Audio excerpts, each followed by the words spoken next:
everybody, it's I, Zankoku, bringing you a video. What is that video about? Well, obviously you read the title, didn't you?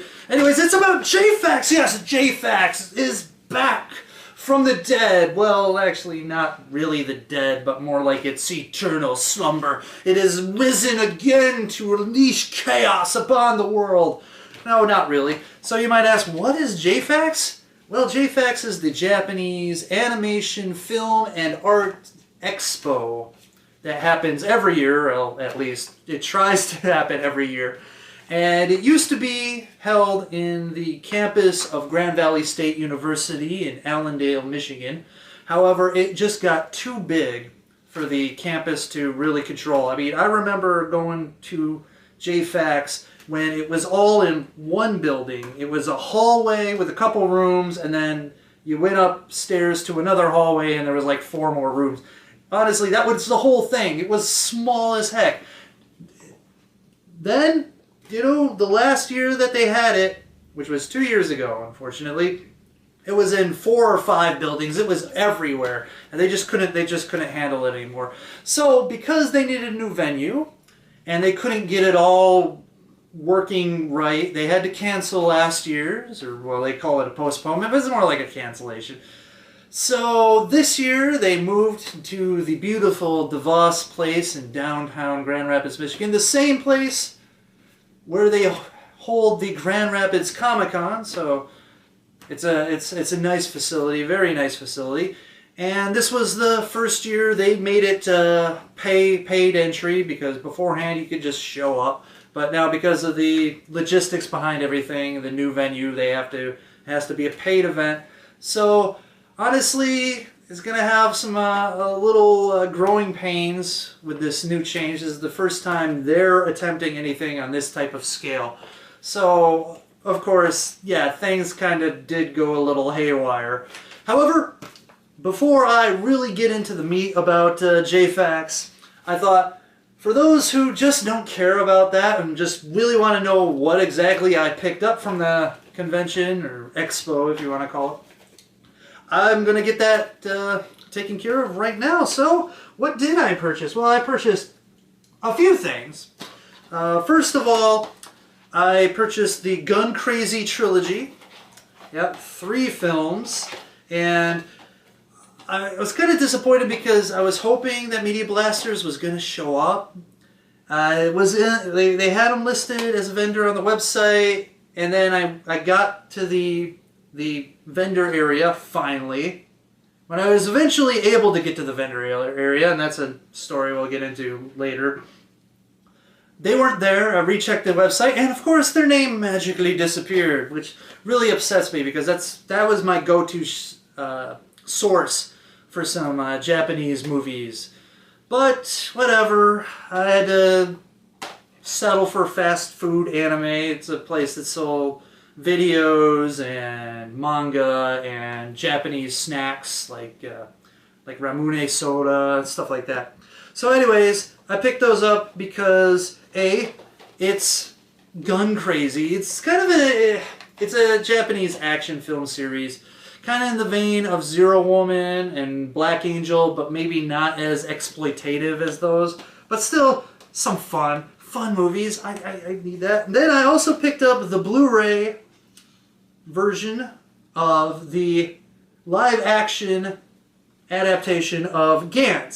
So it's a movie based on Gantz, which is pretty violent and dark and all kinds of fun. You know, my kind of movie. And so I really wanted to check out, see what they did, how they adapted it. You know, sometimes live action adaptations of animes and mangas are kind of hit or miss. So hopefully this one was a good one. All those were gotten at a pretty good price, so I'm not too sad about what I had. I mean, I was able to get value, and got some stuff to watch. Well, I got tons of shit to watch, but I got some more stuff to watch. And then I picked up, because I was just staring at it. It was staring back at me, and it was like, look, buy it. So I went, okay. And that is High School DxD New, which I believe is the second season. I watched the first season. I think it was streaming it on Hulu or one of the streaming services had it, and I thought it was pretty funny and entertaining. And I thought, hey, you know, and it, of course it's got the wonderful HE elements that we all know and love, right? So I thought, okay, you know what? I will get the second season uncensored, because I tried to stream the second season, and oh my god, they had like these flying D's, the letter D, covering up all the naughty bits, which just, it's an HE anime, man. What's the point? What's the point if you're gonna get blocked by D? Yeah, this is a weird conversation all of a sudden. So I thought, you know, this one was more expensive than all three of those combined, but I had a conversation with the guy about Evangelion, because he was there and he was looking at the Evangelion Perfect Collection for like $100-something bucks. And I was like, yeah, I've been a fan of Evangelion forever. I used to, back in college, oh my god, I'm so old, would buy the VHS, the ADV VHSs once a week for like $30 each. So there's like 13 of them. So I spent like almost $400 on just a complete set of the VHSs. So you know, in perspective, that $100-something bucks for the whole thing is a deal, a freaking deal. And so then I looked at High School DxD New and I went, yeah, I mean, that's you know, it seems bad when you first look at the sticker, but when you put it in context for the money that I put into anime before that, sure, it wasn't all at once, but still, it was like ridiculous. So it's actually a good value. So I picked that up, and then you probably might have noticed something different here, and that is I picked up this this figurine, and it is Saber from the Fate series. And I have not watched Unlimited Blade Works yet.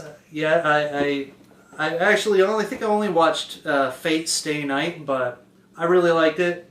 And I just, you know, Saber is just, you know, cool. But dude, like her like white almost wedding dress with her kick-ass Excalibur, it's sort of, I don't know if it's technically Excalibur. I mean, she's supposed to be Arcturus, right? So anyways, so it's really cool. I haven't taken it out of the box yet because I'm still trying to figure out where I'm going to display it. I need a good spot. I don't want to just pop it right here. I mean, same thing with Freddy Krueger or Fredalina Krueger there. But anyways, and honestly, this thing is awesome and was a lot cheaper than that girl. So I thought I'll pick that up. I was really debating. I was kind of back and forth on it, and then I'm like, dude, you know, you only live once, and that thing is pretty awesome. So there you go. So those are the things that I picked up. I wish that there could have been more movies, but unfortunately, Media Blasters, come on, it's like you and Synapse, just put booths in, go to the conventions, go. I want to buy your stuff. I don't want to go online. I know, it's probably a lot easier and cheaper for them to do it online. It's just, man, just don't want to do it. You know, I'm lazy that way, I guess. Lazy. I don't think it actually takes more effort to go to the conventions. But anyway, so unlike the Motor City Comic Con, I went to all 3 days of Jafax, and so instead of like the Motor City Comic Con, where I'm mostly there to kind of just look at the wares and buy some stuff, this convention, I go to like check out the panels. They screen anime. They do things. They have like an AMV contest, things like that. They have tabletop gaming. They've got game shows and just all kinds of stuff, all kinds of things other than the vendors that you can do and experience. They had a maid cafe. Unfortunately, this year's maid cafe was kind of not as good as the last maid cafe. But, you know, new venue and all the logistic problems, so it's not like I'm really going to hold it against them. It's just, hopefully next year they can bounce back a little bit better. Because it felt like we were a little more rushed. It felt more intimate the last time. And this time it felt, it felt weird and not as cool. But, you know, whatever. So, anyways, so let me just talk about my experience at Jafax for all of the people who might care, who might give a crap about that. So, day one, Friday, was a complete disaster. It literally, it was crap. It was really, really mismanaged.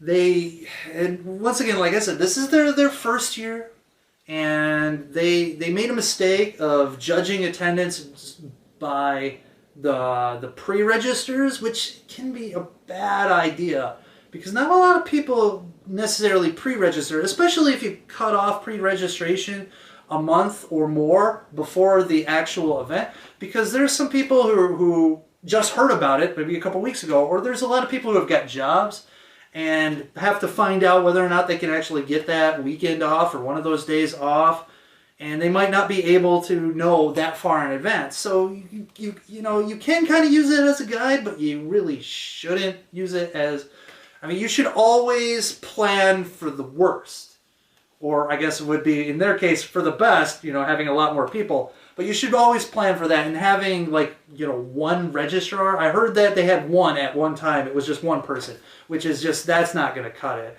And I also heard that they had some issues with Wi-Fi, which, you know, made the credit card stuff very very hard to do, which also sucks for them. That, you know, not necessarily their fault, more of a venue problem. But they did eventually right the ship, but man, they needed to have like 5 or 6 people, maybe even more, right off the bat. But, you know, hopefully they learned from their mistake. But unfortunately, I spent most of my first day in line, about 3.5 hours in line. By the time I got my registration and my 3-day badge, the vendor area was closed. And a lot of the cool events, well, I mean, a lot of events already happened or were happening, and it was really kind of deflating feeling.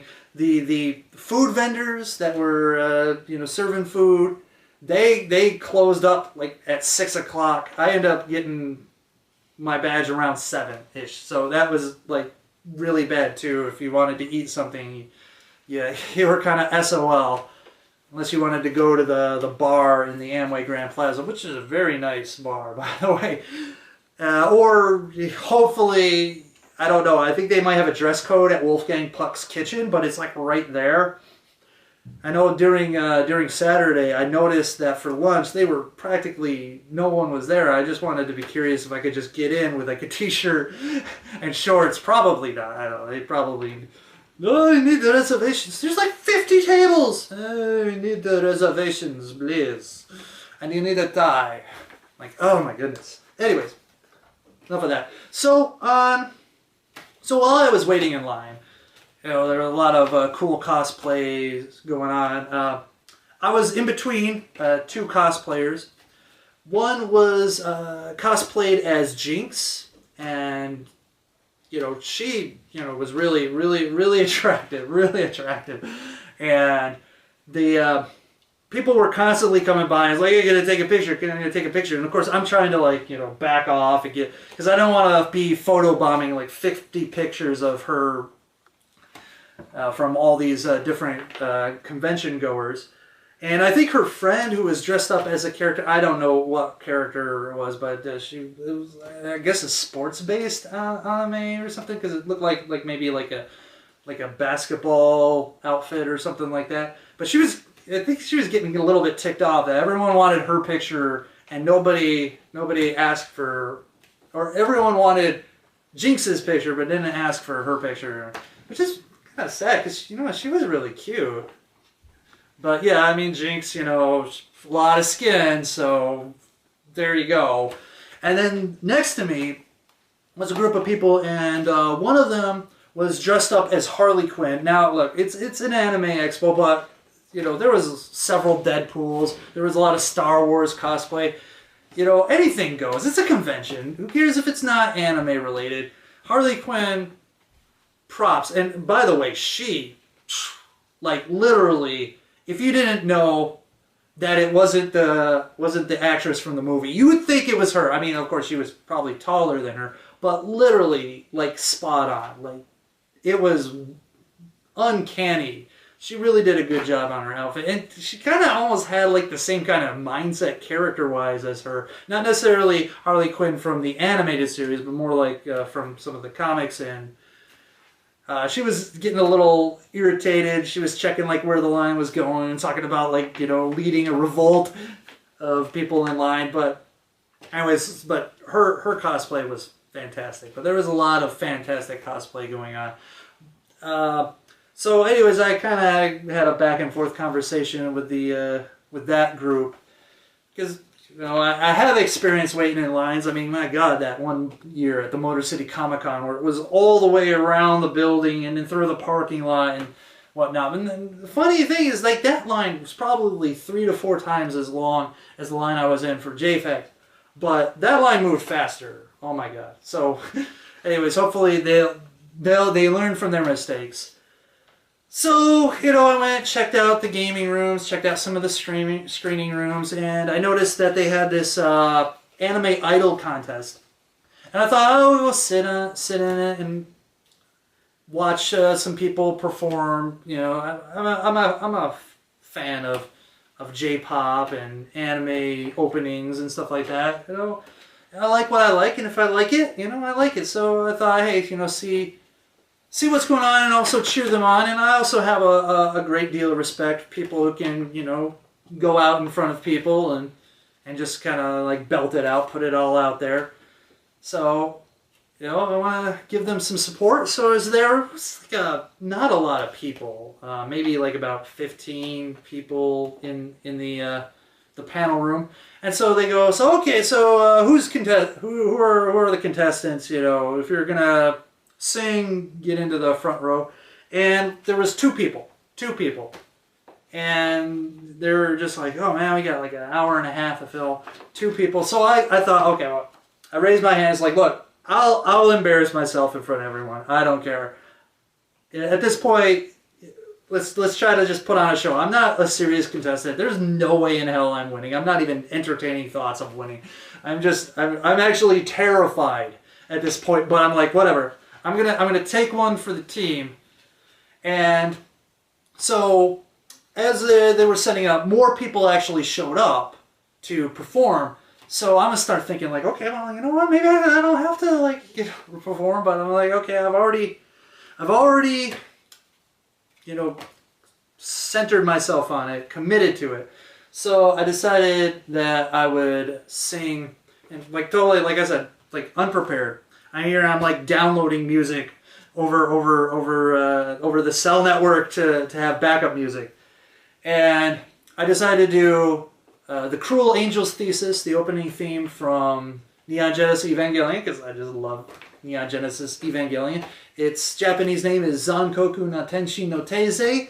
It is my namesake. It's where I got Zankoku, and why I'm called Zankoku Tenshi is all because of that way back in the mid-90s. That's when I started using that moniker, Zankoku. It was the mid-90s because I'm an old bastard. But yeah, ever since then, like, you know, emails, whatever, I've been running with that. So there's the origin story of Zankoku, if anyone ever really wondered. So I go up and I'm singing that song, and honestly, it's been a long time. The first time I went to Japan, I actually sang it in Aogawa. The host families there, they want to go to the place to sing karaoke, and everyone was really singing like American songs and stuff, and I wanted to like, hey, you know, give some Japanese love, and I'm a big fan of that song, and I knew a lot of the lyrics because I really like, you know, would read them and sing them in the car or whatever. So I heard that song a million times, and so, and of course it's, you know, they have the teleprompter and stuff like that, and unlike America, in Japan they actually have booths. So you're not in front of like the entire bar or whatever. You have your own private booth, so it's just you and your friends, and you're all getting wasted with drinks and shit like that. So it's a real fun time. I wish they had that kind of in America, but at least my area, you got to go to a bar in front of strangers and embarrass yourself that way, which was sort of what I was doing, except worse because I didn't really have the lyrics. So I'm trying to do it from memory, and of course I forget things, and I'm like nervous as all heck. I swear I thought I was having a seizure because like my left eye was just like blinking at like 1,000 miles per hour. I wonder what it looked like to people watching, because my goodness, it must have been like, is that guy alright? Is that guy okay? Is he gonna live? It looks like he might die. Oh my god, someone call the ambulance or something. So anyways, so I make it through that. Oh, what a relief.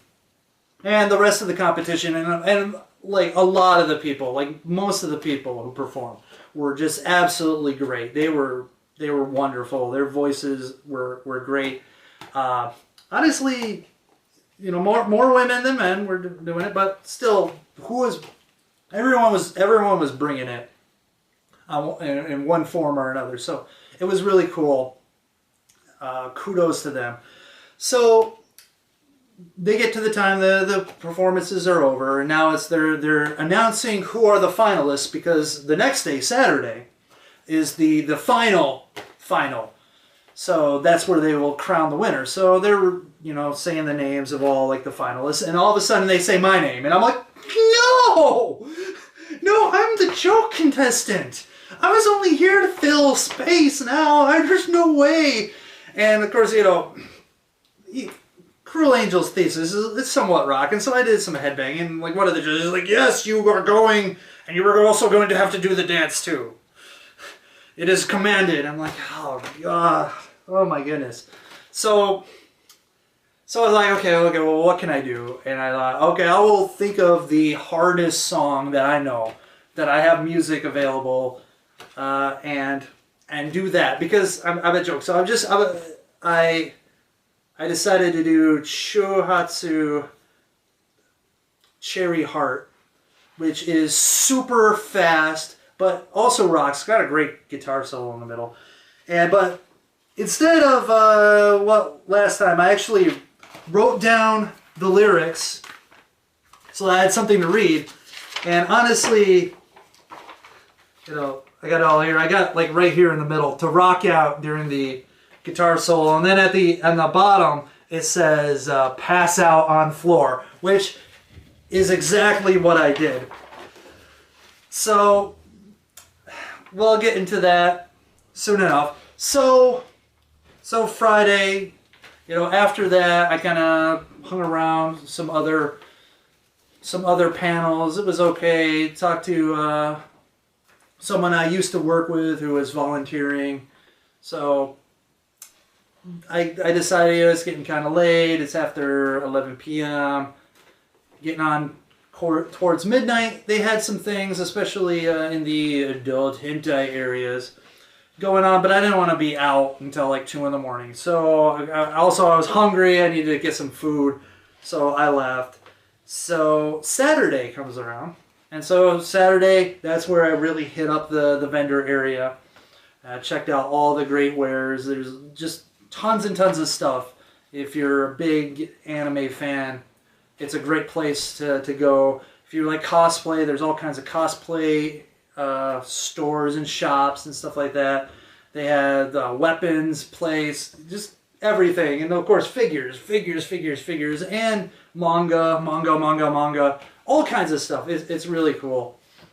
So after that, I also decided to go check out some other panels, and there was I guess a panel, but it was a Death Note Mafia, and so it was they were teaching people how to play Death Note Mafia and having people play the game inside the panel room, and I wanted to do that because it was pretty cool.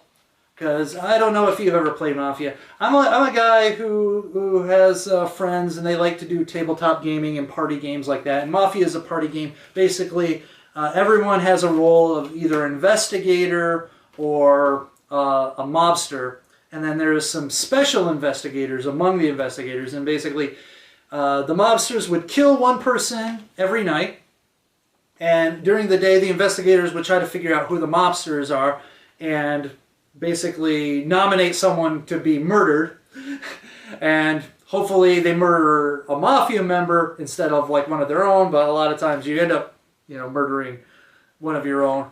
But then you repeat the whole process again, and so it's sort of an elimination game, and whoever, the mafia wins if they outnumber the investigators, or the investigator wins when they completely eliminate the mafia, stuff like that. So it's a fun game. This was done with the Death Note theme, so the lead investigator, of course, is L, but then they had some special characters that were a little bit different than the regular mafia. And, of course, instead of the mafia, it was the Kiras, like, Light Yagami and, was it Miss Mika, right? Misa, oh my god, whatever her name. I think it started with an M. Anyways, the blonde, cutesy girl. Oh, gee. It's been several years since I've watched Death Note, okay? Anyways, so that was really cool. That was really fun. And I also found out that the circle of friends that I run with playing tabletop games like that and party games is that they are just cutthroat, ruthless people. And it's turned me into a cutthroat, ruthless person because during that game, like, nobody wanted to, like, kill anyone. Nobody wanted to nominate anyone or even investigate. It's like, I felt like I was driving a lot of the action in some of the games, which, I guess I had to be aggressive. So, and oh my goodness, when you're accused, you have to defend yourself. And you have to do a good job. And some of the defenses were just really bad. It's tough. It's really tough sometimes. Especially if they're not used to playing that style of game or things like that, and to be put on the spot. So, but it was a lot of fun. There was a woman who was in Samus Aran cosplay, Zero Suit Samus, not so. Yeah, and she was gorgeous. My goodness, like. Talk about nailing it. She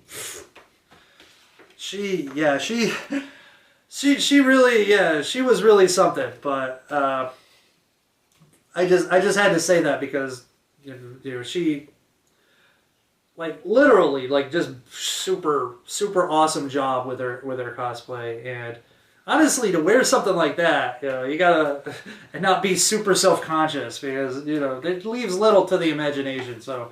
Kudos to her for having the self-confidence to do that, and also the attitude of, like, what, people are gonna look, who gives a shit, whatever, right?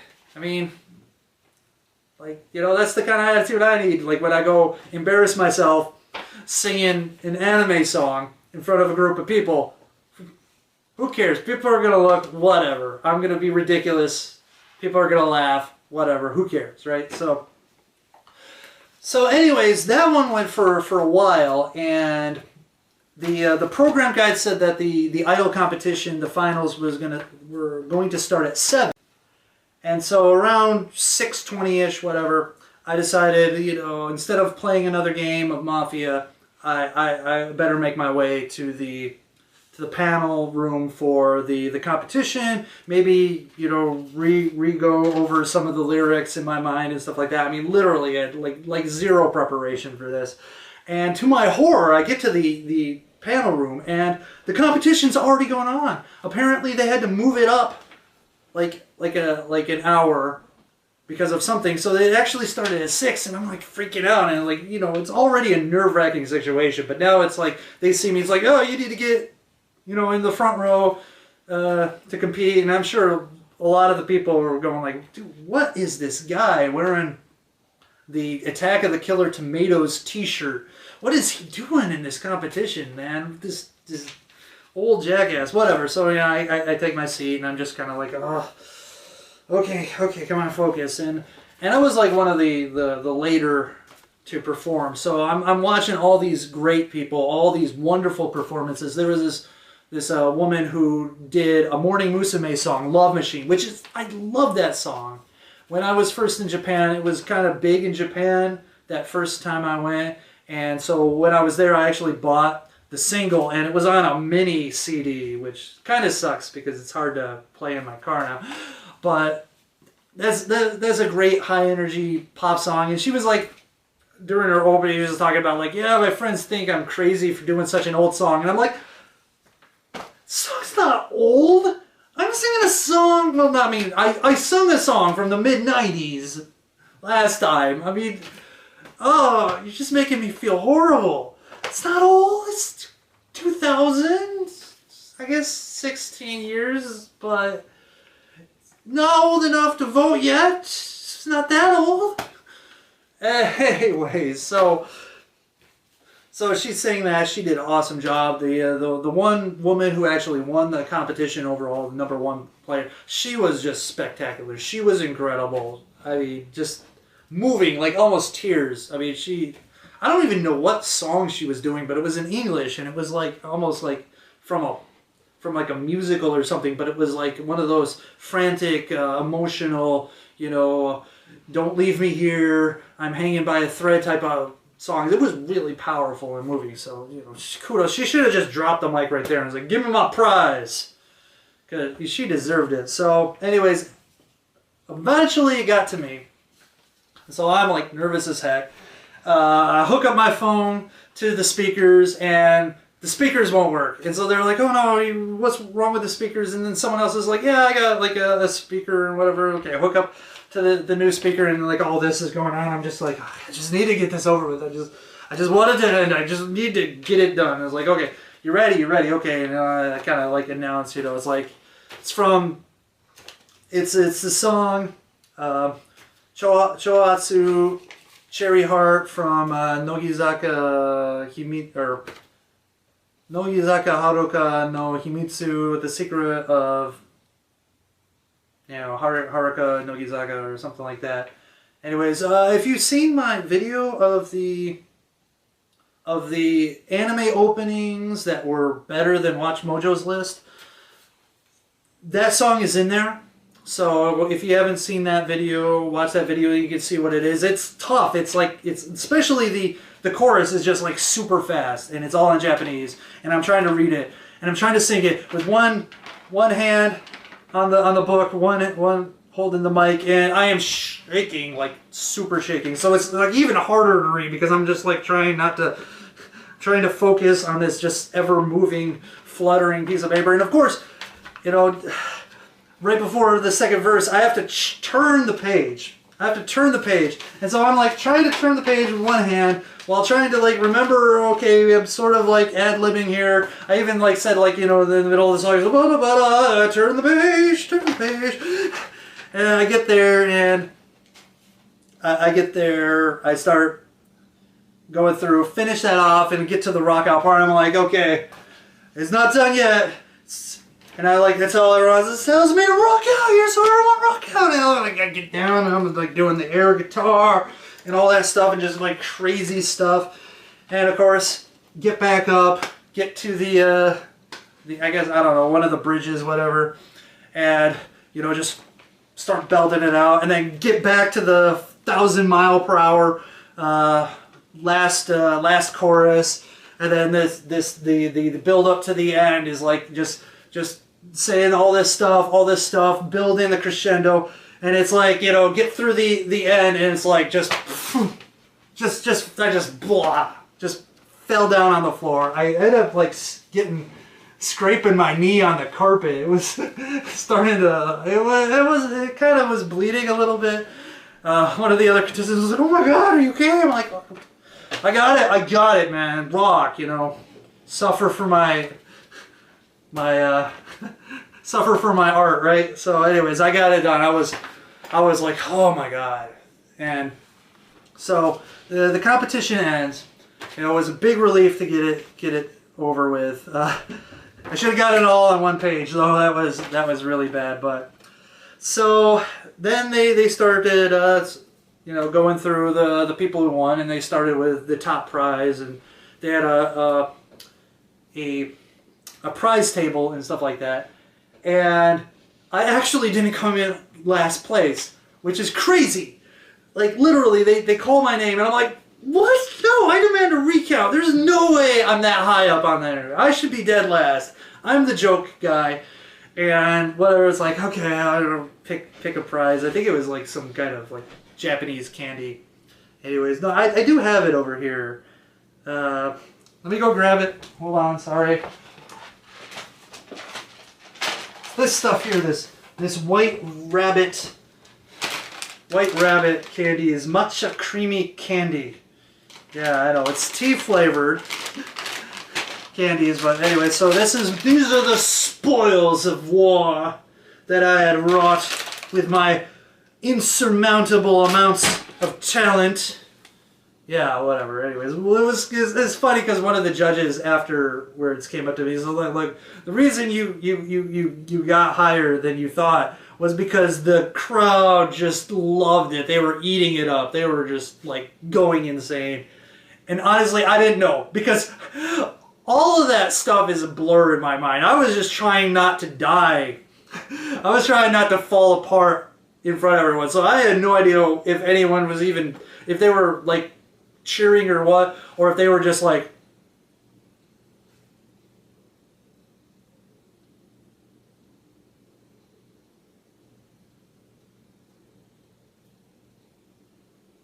so I guess you could have said anything and I would have been okay. I mean, I don't even, like literally, I so focused on not just melting into a pile of mush there.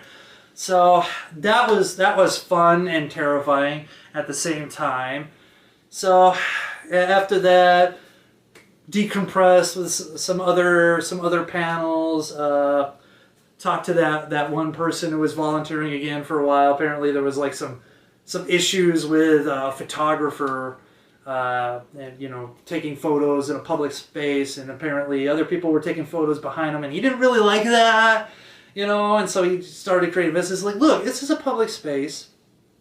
You know, no one's getting in front of you, and if you don't like the clicky clack of people taking pictures behind you, I don't think anyone was using flashes. Whatever, you need to grow up, okay? Like, you know, find yourself a little private space. Then I guess I don't know. It's just to take the photo, whatever. Anyways, so I guess there was like a little drama there. Other things that I ended up doing, they had anime Pictionary, which was pretty fun. They had the panels. They had some voice actor panels that I sat in on. These guys were great. They told a lot of funny stories and stuff like that. There was actually a question and answer session with one of them by himself. And that was basically anything goes. I mean, they talked about anything, like time travel, talked about video games, his World of Warcraft addiction, things like that. I mean, it was really great. The guy's, you know, a really great guy. What was it? Was his name like Tyson Reinhardt? I think was his name. Well, let me look it up. I think his name was Tyson Reinhardt. Yes, Tyson Reinhardt. We actually talked about Axis and Allies. The game, the board game. And he said, yeah, Axis and Allies is like Risk for people who hate themselves. You know, masochistic people, because it's like Risk, but 50,000 times more complicated. So that was really cool. Great guy. Honestly, I sat in on Sunday to the AMV room. They were playing a bunch of past AMV contests and this year's contest. And, you know, the past ones, there was like a lot of funny ones that were like really cool. But they started playing this year's AMVs, and my God, it made me depressed. I just stopped after like 3 of them because it was always like dead girlfriend stuff or things like that. I mean, they had Clannad After Story, which if you don't know about Clannad After Story, you know, maybe I should do an episode of That's Fucked Up about that. I mean, it's nothing fucked up like bloody, sexual, or anything like that. It's just like what they do to you as a human being with these characters that you kind of grew invested in. Because After Story is actually like the second season, so you had a whole season to like really become emotionally invested in these characters and what they did to you in that second season. Oh my God, it's like feels, man. Like, dude, manly tears were shed. I mean, if you don't know, then, you know, You will if you watch it. Look at it. And anyone who has watched it, yeah, you know exactly what I'm talking about. You know exactly what I'm talking about. But they had things like they had this like Attack on Titan AMV with a super depressing song going on while watching people get eaten and killed. It's like, oh my goodness. And then they had this other song about in this anime about this guy who got into a fight with his girlfriend, and his girlfriend gets onto a plane and the plane explodes. I mean, I was just like, I'm out. I can't watch anymore. No way, dude. So overall, very, very good time. Spent lots and lots of hours shopping, hanging out, being part of the panels, listening to the panels, the interactive events. I'm disappointed that they didn't have hentai manga readings. That sucked, because that was always fun. That's another way to embarrass yourself in front of a lot of people. You know, you think singing Japanese is hard in front of a bunch of people. Try reading manga lines that are way beyond the pale in front of other people. That's embarrassing and fun at the same time. And of course, also they did not have anime improv. At least I didn't see any anime improv. There was a what is this the table group or whatever. They did like Ghost Cop improv, but that was just them. There was no interactive improv, which sucked because I really liked doing it the last time they had it. You know, I played like a drill sergeant in anime corps, and also they had the one where, you know, the people died and you have to, like, you know, move them, continue the scene with the dead bodies. And that was just a ton of fun. So, anyways, yeah, that's it. Oh, by the way, during the competition, the anime idol competition, there was this woman who I want to say was wearing a maid outfit, but maybe it was Lolita, considered Lolita, or maybe it was Lolita maid. I don't know. I don't know the terms for some of these cosplays, but she was really awesome. Actually, she came to me afterwards to say how great my performance was. I'm super embarrassed by it, but anyways, her name was Megan, and you know, her outfit was really cute. She was a super cute outfit. Once again, you know, a lot of the cosplayers just put a lot of effort into their stuff, and I give them a lot of respect for that. I mean, I sometimes I want to cosplay, but then I think of like I don't look like anybody. I got the glasses, that ruins like 90% of everything. And, you know, hair and facial hair and stuff. I don't know. I never really think of like, you know, hey, look at someone and like, that's a guy I could play, or that's a person I could play. Honestly, the only thing I could think of is like, you know what, I could probably maybe do a Negan if I get like a leather jacket and a fake baseball bat with fake barbed wire on it. I could do Negan, you know. It's like, you know, you kill a lot of my men, you know. An amount that I'm not quite comfortable with, you know. Oh, stuff like, you know, it's Pea Pants City time right about now. I maybe I can't do Negan because I totally butchered that shit. So, anyways, a lot of fun. If you ever have a chance to go to Jafax, it's a great amount of fun. $45 for 3 days. You know, it's money, but it's definitely worth it. When you compare it to Motor City Comic Con, 1 day is like $40, so you know it's got good value, especially if you do all 3 days. So a lot of fun. I'm actually kind of sad it's over with, because you know, going there every day was just kind of a fun thing. You know, you're seeing some of the people that you're competing with, you know, and other stuff like that. So yeah. So there you go, Jafax 2016, the 20th iteration, whatever, iteration, there we go. My God, I can't even think. God, this video has been freaking super long anyways. In the books, and yeah, so had a great time. So if you ever have a chance to go to Jafax, you know, it's a really good time. It's a really fun place, and so you know, you can come and find me there and come up to me and say, dude, Zankoku, right? I'm like, yeah, the YouTube guy, yeah. You fucking suck, man. I hate your videos. Damn, you're horrible. And I'll be like, you're right. You're right. I can't argue with that. So, anyways, you know. So there you have it. Jafax. And, yeah.